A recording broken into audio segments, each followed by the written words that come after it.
Hey there, everybody. Hope you're having a wonderful day wherever you are in the world. Good morning, good afternoon, good evening to wherever you're watching this from. And this is just going to be a talk on taking things slow or slowing down, in other words. Now, every now and then, and every other day, of the week or of the month or the year, it's always good to take a step back every time and for a moment just take a step back, breathe, and just clear your head out. Don't think about work, don't think about studies for a while, don't think about any issues or stress that's bothering you, because as human beings or as people, I mean, I should use the word people more because if you keep using the word human beings, seems like I'm like an alien from another planet, but other than that, yeah, as people, it's always a good thing to just come back and clear your head, you know, of all the stress, of all the worries, of all the problems that you're facing, because it can help in many ways. I mean, sorry, for once, it helps you relax, so you're not tensed all the time, you're not easily irritated, you're not easily frustrated or angered or triggered per se, because I'm no psychology expert or psychologist or therapist, but speaking up from experience, when you're uptight and stiff or you know constantly thinking about something or on edge, it'll be very easy for people to trigger you. Some little annoying thing that they do, whether it be their habit that you normally see on a daily basis, may trigger you all of a sudden because you're that tensed up, you're that on edge, which shouldn't really bother you on a daily basis or on a usual, but does because you're so tense up. So yeah, that's number one. It can easily trigger you. Number two, it's good to clear things up because you can think straight, with your mind cluttered, with your mind, you know, filled with all of these problems, with all of these stress, with all of these thoughts in your head every single day. It's hard for you to think clearly. And not only will that affect the thing that you're worrying about, but it'll also affect how you behave on a daily basis, on a regular. It may affect your interactions with people. It may affect how you talk to them, your conversations with them, and your, emotions and thoughts towards certain situations and certain, tasks that you normally do. And a different approach results in a different outcome, right? So if you have that messed up mental state or, you know, tensed up state, you're more likely to change things up or mess things up more as well. So that's number two, you get to think clearly. And number three, I mean, it just helps you, you know, loosen up, relax, as I've said. And number three, I mean, being relaxed and thinking, being able to think straight can help you plan better, right? But I mean, those are the benefits of, just trying to clear your head. But mainly, what I wanted to do this talk is because, as I said, this talk is called Slow Down. So, in a world where we're constantly rushing to get to places, where we're constantly rushing to do things, to get things done, it's very rare for us to just slow down a bit and take things slowly, on a slower pace, because why the rush? I mean, I know we have deadlines, I know we have, you know, appointments or deadlines to meet. That's good to keep you focused, to keep you productive. But at the same time, overproductivity, well, can lead you to burnout, and you eventually don't want the thing that you do on a daily basis to have fun, to clear your head. Let's say your hobbies, your work, your this one.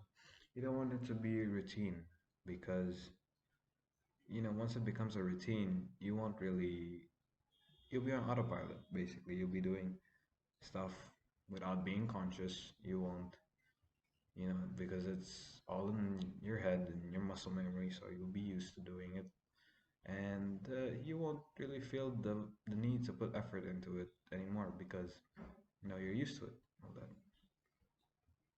And so that's the thing that makes it very hard, when you keep trying to be productive, when you keep trying to do more things, do more every single day.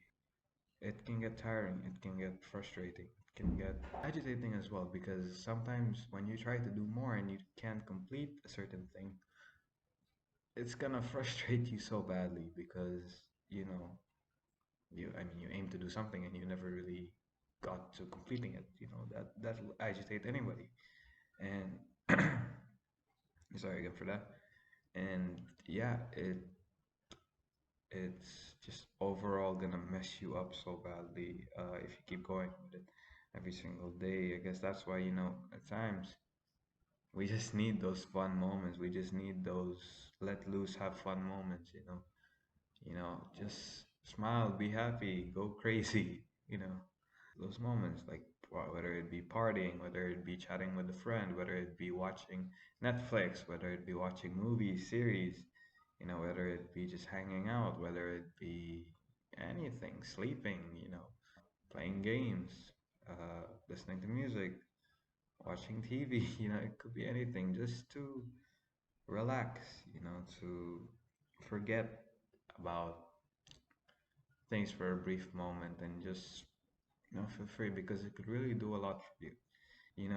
Speaking for myself, I used to think that even now that fun or like being, partying, all this, you know, going out. This I used to think of it as a waste of time as well, or no, not even that. Not even the fun stuff. It's also the normal stuff like traveling to places, doing certain things. Whether it be hangouts or something or gatherings. I tend to think of some of them well as a waste of time because I'm always looking at my watch. I'm always looking at the time. I'm always like so time cautious nowadays, and it it's just it's painful to see time go by so fast, and knowing that you haven't done anything except that party, have fun, do that, study or this one. You want to do more. It's like I figured that you want to do more in the little time that you have. And if you only complete one thing, that you tend to feel, or I tend to feel that it isn't enough. And that will tend to demotivate me and I try to, make up for it the next day, and it just gets me tired at the end of the day. So I mean, just like this, making videos. I mean, I used to upload like, I remember it, 2 to 3 days.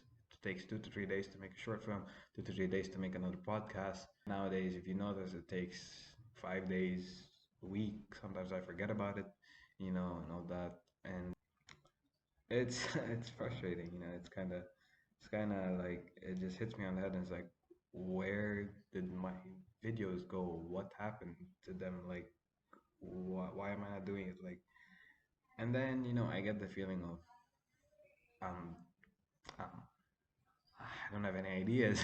Nothing's coming to my head. What should I write about? What should I, make the short film about? What should I talk about in the podcast? Like that. And, it's also frustrating and stressful because that's all I can say to describe it. But, when I've noticed as well that when after, visiting my best friend, which I haven't done in a while, after, us just talking, sitting and talking, you know, about life, about this catching up and all that. After a day of that, and I go home, and then I see that I have to write a script for a short film. I have to I have to make a, podcast on something, on a thought, or on a topic. And I found that after that hangout, after moments like that, where I just focus on the moment itself, not thinking about anything, not looking at my watch, not opening my phone, looking at messages from uni, updates from uni, the time, work related stuff, that when I don't do that and just focus on the moment and just enjoy the moment, on the way home, I tend to find things that help me out in creating short films and creating scripts and creating podcasts because I don't know, ideas just flow through me. Like I could be on the way home, like I said, on the way home on the bus from my best friend's place in Rimram or something, and I'd see this car or I'd see this building or this view of a certain of the city of the desert of you know or I see like a couple standing by over there, a family standing by over there. It gives me ideas on what I should do like for a short film or something like that. And then on the way home as well, I tend to be more observant after moments like that or a timeout like that, I stepped back, I tend to be more alert of certain things that I can talk about, certain topics that need awareness that I can talk about, and all that. And it just all comes to my head in such an organized way. And all of a sudden, by the time I reach home from the bus or from the metro, I have a plan already for how to make this podcast or short film. So it just goes to show that, I guess, for me, in my opinion, like, think about it. After coming home from like a moment where you are drained from work, uni, all that. All you want to do is sleep, right? All you want to do is probably lay down on the couch, lay down on your bed, watch Netflix, watch a series, and then fall asleep. Wake up the next day, try to do stuff. But when you tend to, normally when you tend to go out and then you come home, you feel a little bit tired. Of course, that's normal. You're a human. You're a human being. You're people. We get tired, but at the same time, you feel energized. You feel, something, and it's like your body's tired, but your mind is awake.